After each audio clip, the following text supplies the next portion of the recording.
एक कदम ईश्वर की ओर। स्थिति प्रकरण 15वां सर्ग। पुरुष शरीर को देखकर शुक्र का विलाप तथा विलाप में हेतु विशेष कथन पूर्वक शरीर के स्वभाव का वर्णन। श्री वशिष्ठ जी ने कहा, इस प्रकार के तत्वज्ञानी जिनके प्राण चंचल थे, संसार की गतिविधि का विचार करते हुए उस समंगा नदी के तट से भृगु जी के आश्रम के प्रति चले। क्रमशः आकाश को आक्रांत कर मेघ छिद्रों से बाहर निकलकर वे सिद्ध मार्ग से क्षण भर में मंदराचल की गुफा में पहुंच गए। उस पर्वत की ऊंची भूमि में शुक्र ने अपने पूर्व जन्म के सूखे शरीर को देखा, जो कि हरे पत्थरों से ढका था। शुक्र ने यह कहा, हे तात, वही यह क्रूश शरीर है जिसका आपने सुखदायक भोगों से पहले लालन पालन किया था। वह यह मेरा शरीर है जिसके अवयवों में स्नेहमयी धाई ने कपूर, अगरू, चंदन आदि से बहुत दिनों तक लेप किया था। वह यह मेरा शरीर है जिसके लिए मेरु पर्वत के उद्यान भूमियों में मंदार के पुष्पों से शीतल शैया रची गई थी। देखिए, पहले मदोन्मत्त देवांगनाओं द्वारा लालित मेरा यह शरीर है, जो इस समय सांप, बिच्छू आदि कीड़ों के डसने से छिद्र युक्त होकर पृथ्वी पर गिरा हुआ है। मेरे जिस शरीर ने चंदन के उद्यानों में चिरकाल तक क्रीड़ा की थी, वही आज शुष्क कंकालता को प्राप्त हो गया है। अप्सरा के संसर्ग से तीव्र काम वेग वाली चित्त वृत्ति से रहित मेरा शरीर आज सुख रहा है। उन देवोद्यान आदि प्रदेशों में हुए विलासों में, उन बाल्य यौवन आदि विचित्र अवस्थाओं में पूर्व अनुभूत तत्त सौंदर्य, अलंकार, गीत, हास्य आदि विलास आदि भावनाओं के संबंध से युक्त होकर भी, हे देह, आज तुम कैसे स्वस्थ हो, यानी तुम क्यों नहीं उसका शोक करते हो। हे शरीर, तुम्हारा नाम शव पड़ गया है। सूर्य के संताप से तुम शोष को प्राप्त हो गए हो और कंगालता को प्राप्त हो गए हो। हे दुर्भाग्य, तुम इस समय मुझे डरा रहे हो। जिस देह से मैं विविध विलासों के समय प्रसन्न हुआ था, इस समय कंकालता को प्राप्त हुए उसी से मैं डर रहा हूँ। जिस शरीर में पहले ताराओं के समूह के तुल्य हार सुशोभित हुआ था, उसी मेरे शरीर के वक्षस्थल में इस समय चींटियां घुस रही हैं। इसे आप देखिए। जिस पिघले हुए स्वर्ण के समान रमणीय मेरे शरीर से सुंदर सुंदर अंगनाएं काम से मोहित हुई थी, देखिए, वही इस समय कंकालता को धारण कर रहा है। ताप से जिसका चर्म सूख गया है एवं जिसका मुंह खुला है, ऐसे मेरे कंकाल का विकृत मुख वन में मृगों को भयभीत कर रहा है। मेरे शव की उदर रूपी गुहा सूख जाने के कारण भीतर प्रविष्ट हुई प्रकाशमान सूर्य की किरणों के समूह से ऐसे शोभित हो रही है, मानो विवेक से शोभित हो रही है। ऐसा मैं देख रहा हूँ। मेरा यह सुखा शरीर पर्वत की शिला पर चित पड़ा है। यह अपनी तुच्छता से यानी विकृत रूप से प्रदर्शन से सज्जन पुरुषों के हृदय में वैराग्य का मानो उपदेश दे रहा है।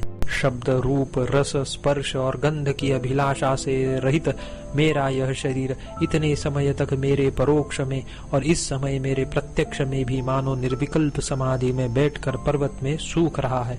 यह चित्त रूपी पिशाच से मुक्त हो गया है, अतएव बड़े सुख के साथ स्वस्थ सा स्थित है। देवताओं से रची गई विपत्तियों से सब तनिक अब तनिक भी इसे भय नहीं है।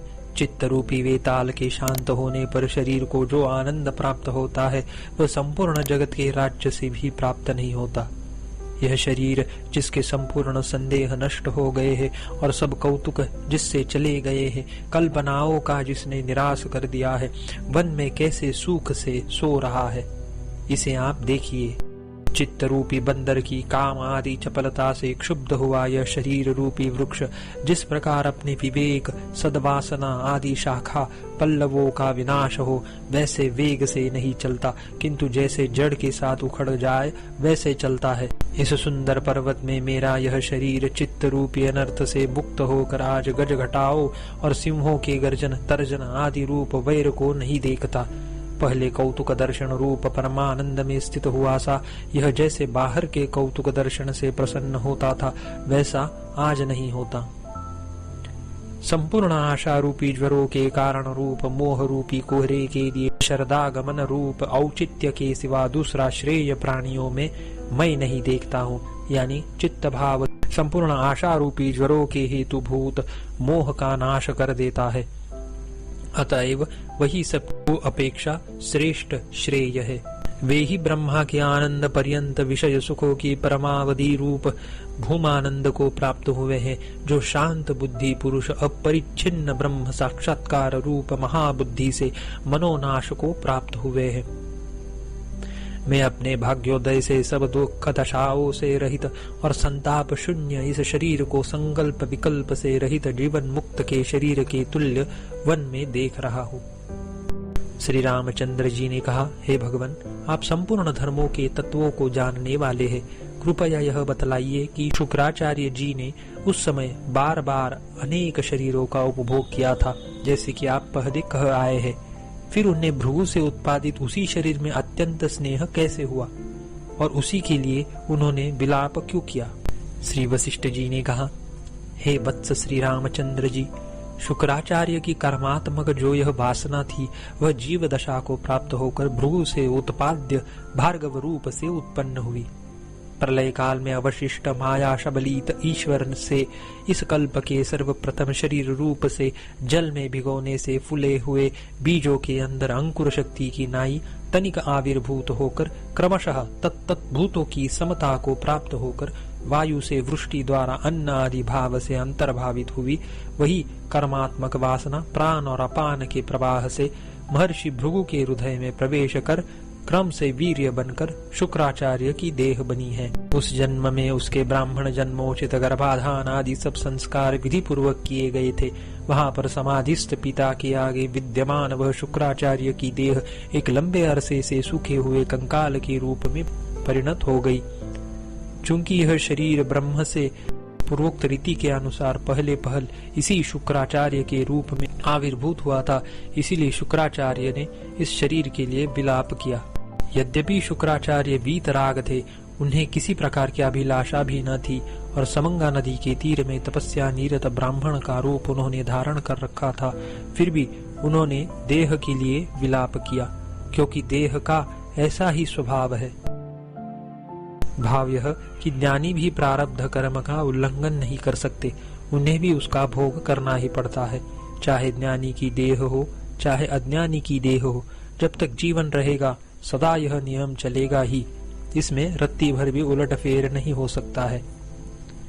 हाँ, इतना अंतर अवश्य है कि ज्ञानी का यह दैहिक लोक व्यवहार अनासक्ति से होता है और अज्ञानी का आसक्ति से होता है।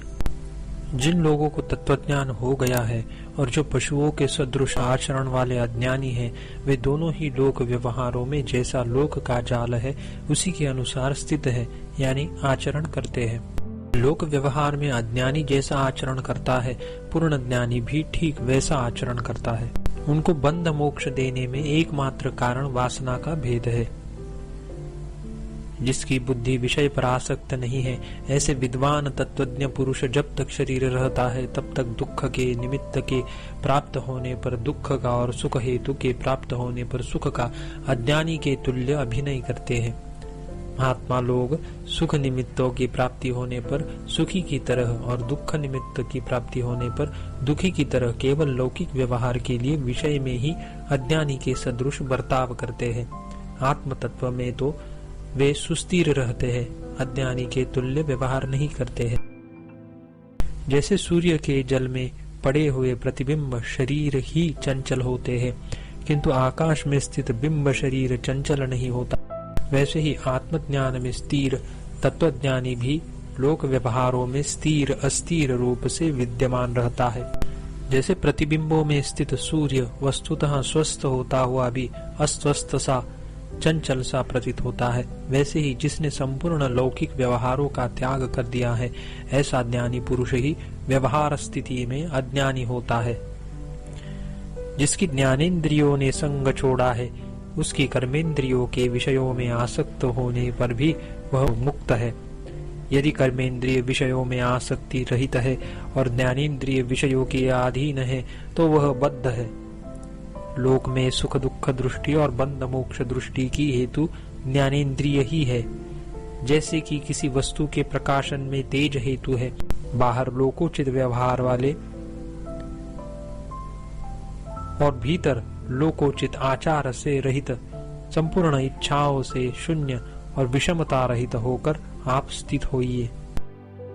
ब्रह्म में स्थित संपूर्ण कर्म फलों की आसक्ति से रहित मन से आप कर्म कीजिए, क्योंकि कर्म देह की स्थिति है, स्वभाव है। भगवान ने भी कहा है, नहीं देह भृता शक्यम त्यक्तुम कर्माण्यशेषतः, अर्थात देहधारी कर्मों का निशेष त्याग नहीं कर सकता है। मानसिक दुख, शारीरिक दुख, जन्म मरण रूपी गर्तों से भरे हुए संसार के मार्गभूत तथा अत्यंत संताप देने वाले इस ममता रूपी भीषण अंधकूप में आप मत गिरिए। न तो आप दृश्य वस्तु देहादि में विद्यमान है और न आप में ये देहादि भाव है। हे कमल नयन, शुद्ध बुद्ध स्वभाव वाले आप अपने स्वरूप में स्थित होइए। आप निर्मल शुद्ध ब्रह्म हैं। आप सबका निर्माण करने वाले और सर्वात्मक है। सारा विश्व शांत अज है। ऐसी भावना करते हुए आप सुखी होइए। हे महात्मन, सकल इच्छाओं की निवृत्ति करने वाले पूर्णानंद रूप अविद्यादि दोषों से रहित पद को सम्यक ज्ञान से प्राप्त कर ममता रूपी महाअंधकार से रहित हुए आप यदि चित्त के नाश में समर्थ हुए तो अपरिमित बुद्धि, महान से महान परिपूर्ण परमार्थ सत्य ब्रह्म रूप आपको नमस्कार है। यानी आप हम लोगों के भी सदा के लिए वंदनीय हो जाएंगे। 15वां सर्ग समाप्त।